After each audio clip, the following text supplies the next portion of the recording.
Of transformer. ठीक है, construction of transformer. तो कंस्ट्रक्शन ऑफ ट्रांसफॉर्मर में हमारे पास आ गया इलेक्ट्रिक सर्किट, मतलब की वाइंडिंग्स। फिर आ गया मैग्नेटिक सर्किट, मतलब की मैग्नेटिक कोर।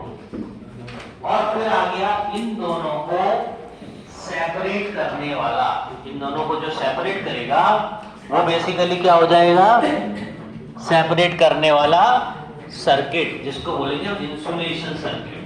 उसका नाम होता है डाइलेक्ट्रिक सर्किट। ठीक है, तो कंस्ट्रक्शन ऑफ ट्रांसफार्मर में हम तीन सर्किट्स की बात करेंगे। Number 1 electric circuit, electric circuit, electric circuit. अब ये जो इलेक्ट्रिक सर्किट है, मतलब कि ये दोनों वाइंडिंग्स को मिलके बनेगा। दो साइड की वाइंडिंग है, एक है प्राइमरी साइड की और एक है सेकेंडरी साइड की। ठीक है, तो प्राइमरी वाइंडिंग और सेकेंडरी वाइंडिंग, इन दोनों को मिलाकर ये इलेक्ट्रिक सर्किट बनेगा। ठीक है, तो आप लोग लिखिए ट्रांसफॉर्मर। ठीक है, कंस्ट्रक्शन ऑफ ट्रांसफॉर्मर। तो कंस्ट्रक्शन ऑफ ट्रांसफॉर्मर में हमारे पास आ गया इलेक्ट्रिक सर्किट, मतलब की वाइंडिंग्स। फिर आ गया मैग्नेटिक सर्किट, मतलब की मैग्नेटिक कोर। और फिर आ गया इन दोनों को सेपरेट करने वाला, इन दोनों को जो सेपरेट करेगा वो बेसिकली क्या हो जाएगा, सेपरेट करने वाला सर्किट, जिसको बोलेंगे हम इंसुलेशन सर्किट। उसका नाम होता है डाइलेक्ट्रिक सर्किट। ठीक है, तो कंस्ट्रक्शन ऑफ ट्रांसफार्मर में हम तीन सर्किट्स की बात करेंगे। Number 1 electric circuit, electric circuit, electric circuit. अब ये जो इलेक्ट्रिक सर्किट है, मतलब कि ये दोनों वाइंडिंग्स को मिलके बनेगा। दो साइड की वाइंडिंग है, एक है प्राइमरी साइड की और एक है सेकेंडरी साइड की। ठीक है, तो प्राइमरी वाइंडिंग और secondary winding,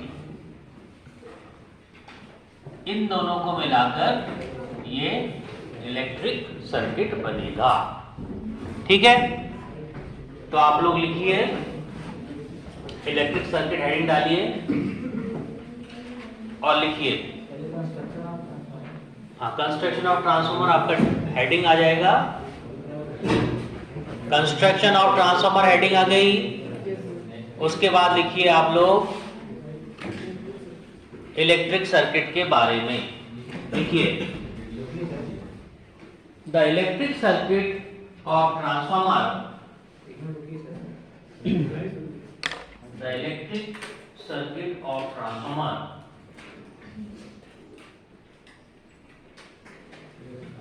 is made up of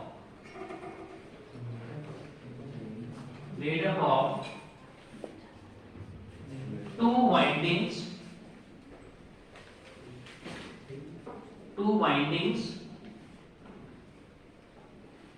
one winding at the primary side, one winding at the primary side, to which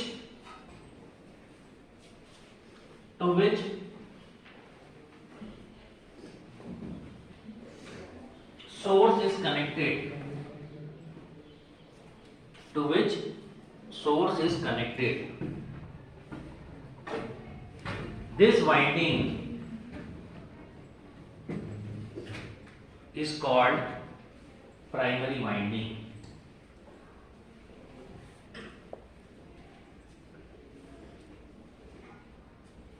The primary winding is made up of copper.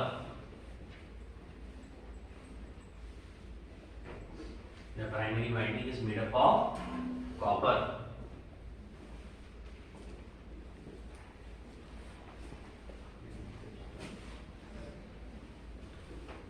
Full stop के बाद लिखिए the secondary winding is the one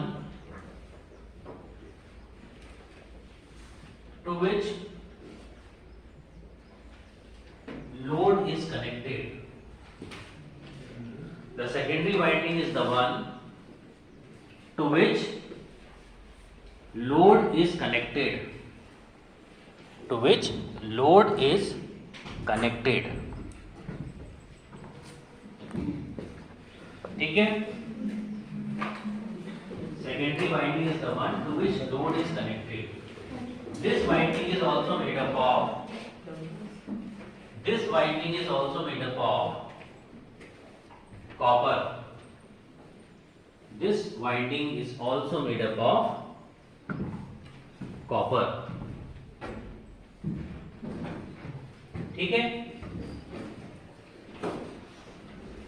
full stop. तो ये हो गया आपका electric circuit. ठीक है? तो इलेक्ट्रिक सर्किट के बाद नेक्स्ट सर्किट आएगा आपका मैग्नेटिक सर्किट. नेक्स्ट सर्किट है नंबर 2. नंबर 2 हम लिखेंगे मैग्नेटिक सर्किट. Magnetic circuit. अब मैग्नेटिक सर्किट का मतलब क्या हुआ? मैग्नेटिक सर्किट मतलब कि वो सर्किट जिसमें फ्लक्स फ्लो होगा. ठीक है? ये है हमारे पास मैग्नेटिक सर्किट. तो मैग्नेटिक सर्किट के अंदर फ्लक्स फ्लो होगा फाई. ठीक है? इसको बोलेंगे हम मैग्नेटिक कोर. Magnetic core. अब जो मैग्नेटिक कोर है, ये मैग्नेटिक कोर एक स्पेशल मटेरियल का बनता है. उस मटेरियल का नाम होता है CrGoS, cold rolled grain oriented steel. Cold rolled grain oriented steel. ठीक है? अब cold rolled grain oriented steel ये एक मटेरियल है. और मैग्नेटिक सर्किट कौन सा सर्किट हुआ? जिसमें कि फ्लक्स चलेगा. ठीक है? ये फ्लक्स कोर में लिंक होकर यहां पर सेकेंडरी वाइंडिंग लगी होगी, उससे जाके जुड़ेगा. प्राइमरी वाइंडिंग में सोर्स लगा होगा. तो दोनों वाइंडिंग मैग्नेटिक कोर पर रहेंगी. ठीक है? तो अब मैग्नेटिक सर्किट के बारे में लिखिए. The magnetic circuit of the transformer consists of the magnetic circuit of transformer consists of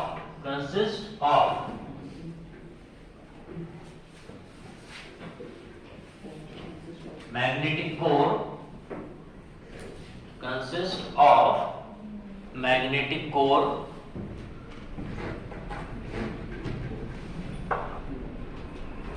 the magnetic core is made up of the magnetic core is made up of laminations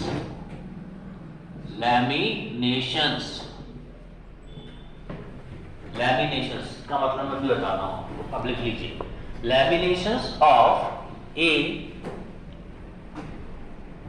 special material called as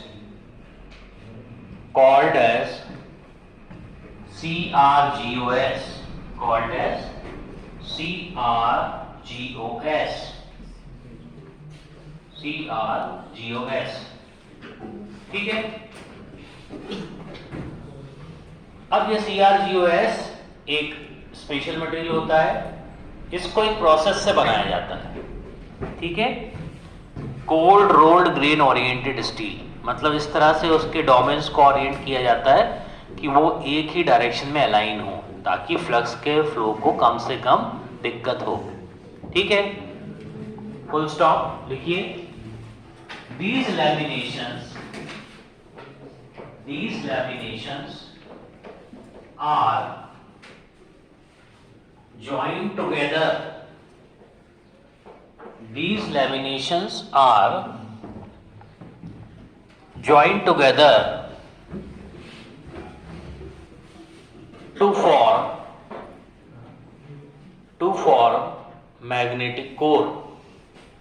These laminations are joined together to form magnetic core. Full stop. The laminations are done to reduce.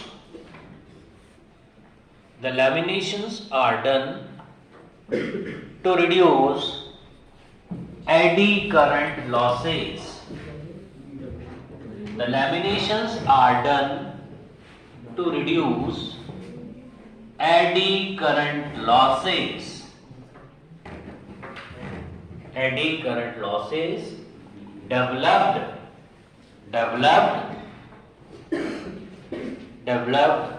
in the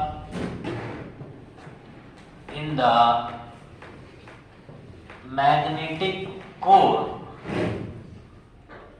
Developed in the magnetic core due to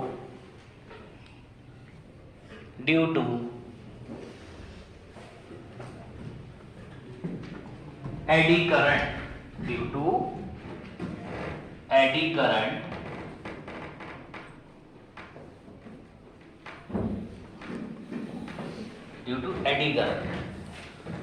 अब eddy current क्या है? Basically ये circuit भी एक closed path है, ठीक है। तो इस क्लोज्ड पाथ के अंदर भी कुछ ना कुछ करंट फ्लो होगी, ठीक है। तो क्योंकि मटेरियल से बना हुआ है, CrGOS से बना है, तो कुछ ना कुछ करंट फ्लो होगी। अब वो करंट एक्चुअली में प्राइमरी से पूरी की पूरी सेकेंडरी साइड में आउटपुट के लिए नहीं कन्वर्ट हो रही, ठीक है। तो कुछ करंट प्राइमरी करंट से कुछ पार्ट यहाँ जा रहा है करंट का, तो वो करंट बेसिकली एडी करंट है, और उसके कारण क्या होगा? ये मैग्नेटिक कोर हीट होगा, ठीक है। और वो जो लॉस होगा वो कहलाएगा एडी करंट लॉस। तो एडी करंट की डेफिनेशन लिख लो उसके आगे। The eddy current is the leakage current. The eddy current is the leakage current which flows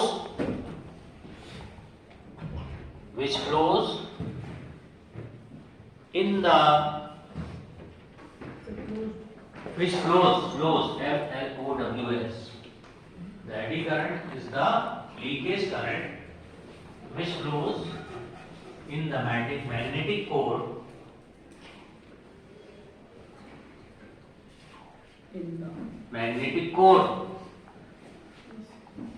resulting in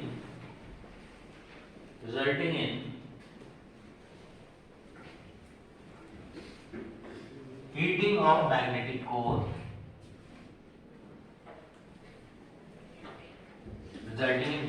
of magnetic core, hence eddy current losses.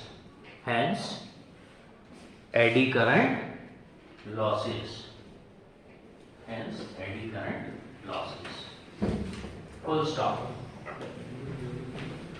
तो ये magnetic circuit की बात होगी, ठीक है। अब इसमें एक शब्द आता है लैमिनेशंस, ठीक है। अब लैमिनेशंस इस एडी करंट के लॉस को कम करने के लिए किए जाते हैं। लैमिनेशंस का मतलब क्या होता है? हाँ, परत, एक्चुअली में लेयर्स, ठीक है। तो जो बेसिकली लैमिनेशन होता है वो एक तरह से एक लेयर होता है, ठीक है। अब हम क्या करते हैं, जब अगर हमको कोई भी पर्टिकुलर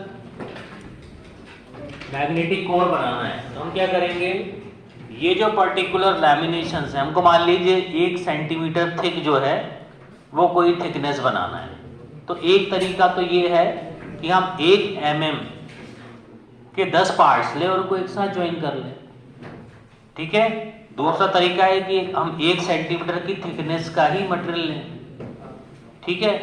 तो जब हम इस सर्किट के अंदर जो मैग्नेटिक कोर है उसमें हम लैमिनेशंस बनाते हैं 1 mm के 1 सेंटीमीटर बनाने के लिए, तो वो एडी करंट लॉस को रिड्यूस कर देते हैं, ठीक है। वो एडी करंट लॉस को क्या कर देते हैं, रिड्यूस कर देते हैं, ठीक है। तो एडी करंट लॉस बेसिकली क्या करते हैं कि जो हीट प्रोड्यूस हो रही है, ठीक है, उसके कारण लॉस हो रहा है, तो एडी करंट लॉसेस को रिड्यूस करने के लिए हम क्या करते हैं, लैमिनेशंस करते हैं, ठीक है। तो वो पॉइंट अपन ने कवर कर लिया है, लैमिनेशंस, ठीक है। उसके बाद नेक्स्ट सर्किट है डाइलेक्ट्रिक सर्किट, ठीक है। Dielectric circuit number 3। चलिए डाइलेक्ट्रिक सर्किट के बारे में लिखते हैं। Dielectric circuit,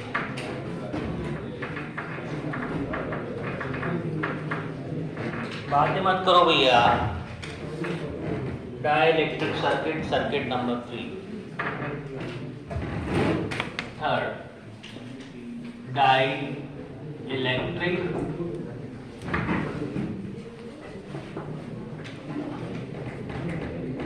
dielectric circuit.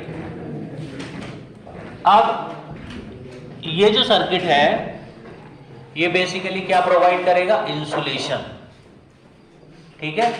ये प्रोवाइड करेगा इंसुलेशन, तो ये प्रोवाइड करेगा इलेक्ट्रिक सर्किट और मैग्नेटिक सर्किट के बीच में एक सेपरेशन, ठीक है। लिखिए इसके बारे में।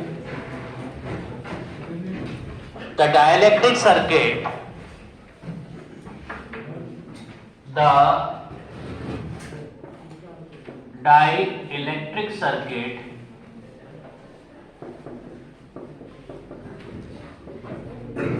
provides separation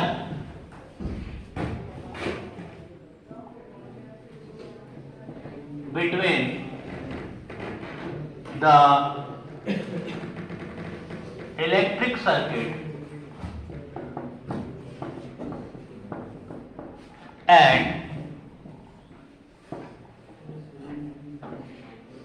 magnetic circuit,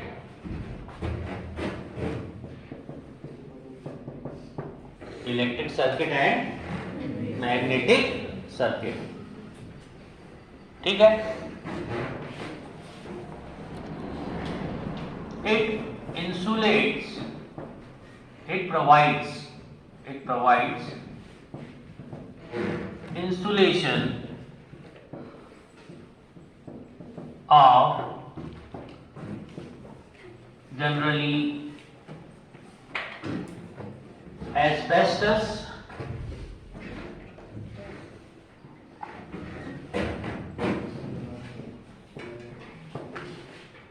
or paperboard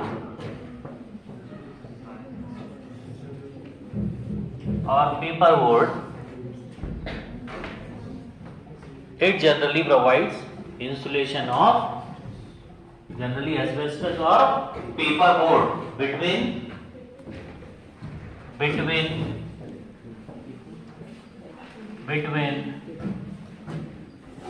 the two circuits। इसको मैं पढ़ भी दूंगा अभी, ठीक है। The dielectric circuit provides separation between the electric circuit and the magnetic circuit.